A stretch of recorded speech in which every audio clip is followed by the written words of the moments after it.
Une chambre de 4 tatamis et demi. 4 tatamis et demi. 4 tatamis et demi. Couché, je passe les mains sous ma tête et j'attends. À part ces ennuis, je n'étais pas trop malheureux. Toute la question, encore une fois, était de tuer le temps. J'ai fini par ne plus m'ennuyer du tout à partir de l'instant où j'ai appris à me souvenir. Je me mettais quelquefois à penser à ma chambre. Et en imagination, je partais d'un coin pour y revenir en dénombrant mentalement tout ce qui se trouvait sur mon chemin. Je me souvenais de chaque meuble, et pour chacun d'entre eux de chaque objet qui s'y trouvait, et pour chaque objet de tous les détails, et pour les détails eux-mêmes, une incrustation, une fêlure ou un bord ébréché, de leur couleur ou de leur grain. Si bien qu'au bout de quelques semaines, je pouvais passer des heures rien qu'à dénombrer ce qui se trouvait dans ma chambre. Ainsi, plus je réfléchissais, et plus de choses méconnues et oubliées je sortais de ma mémoire. J'ai compris alors qu'un homme qui n'aurait vécu qu'un seul jour pourrait sans peine vivre 100 ans dans une prison. Il aurait assez de souvenirs pour ne pas s'ennuyer.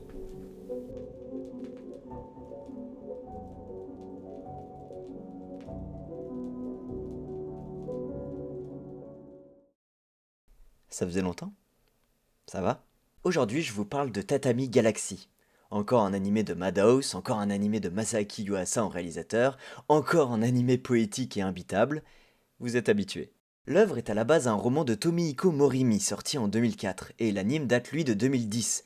Une fois de plus, nous pouvons voir une ressemblance avec d'autres animés de la collaboration Madhouse et Masaaki Yuasa avec beaucoup d'aplats de couleurs tout simplement, et des formes bien définies. Nous suivons un jeune homme commençant l'université. Il reflète parfaitement tout jeune adulte que nous sommes, avons été ou serons.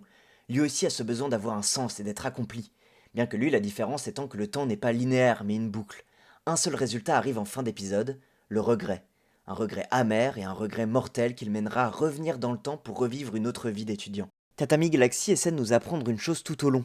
Le regret fait partie de la vie, et le lâcher-prise est un objectif à atteindre. Les personnages sont toujours les mêmes, qu'importe le club et la vie étudiante que mène notre héros. Les enjeux sont toujours pareils, et le résultat souvent le même tant que le personnage n'influencera pas de lui-même sur son destin.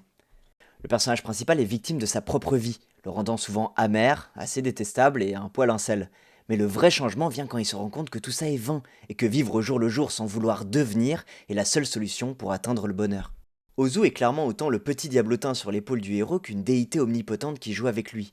Il a compris et emmagasiné que la vie n'est qu'absurdité, et tout comme Caligula, il essaye de faire avaler ça aux autres en les faisant souffrir afin de les emmener dans sa danse macabre, menant souvent notre héros à sa fin, relançant la boucle temporelle. Akashi est l'autre face d'une même pièce. Elle ne peut pas contrôler la vie, seulement la sienne. Elle sera le sujet principal de l'œuvre. Notre héros est attiré par elle car elle a ce dont il a besoin et a l'impression qu'elle est l'objectif pour atteindre le bonheur et le lâcher prise.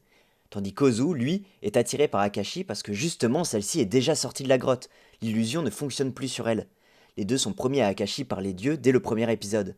Et seule une bataille acharnée entre les deux permettra de trancher. Le maître sera aussi important que absent de l'œuvre. Véritable dieu qui préviendra notre héros de sa destinée et de sa quête pour avoir Akashi, il sera aussi le guide de celui-ci afin d'atteindre le bonheur.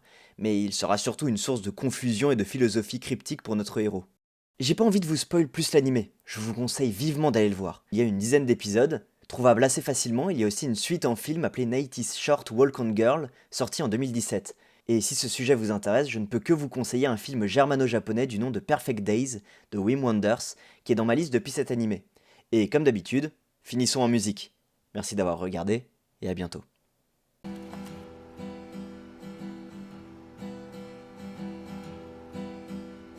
君と丸になれるなら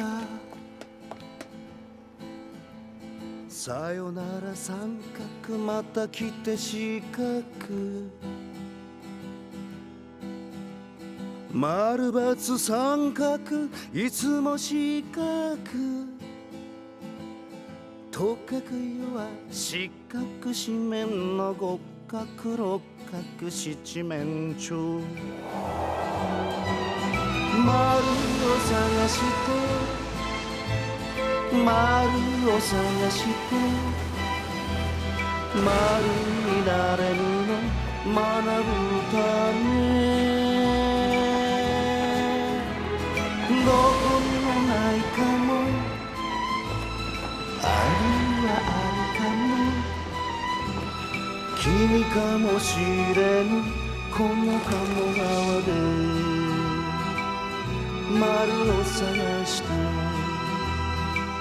丸を探して師匠の歌を聴きながら私はふと師匠がどこか遠いところへ行ってしまうような気がした。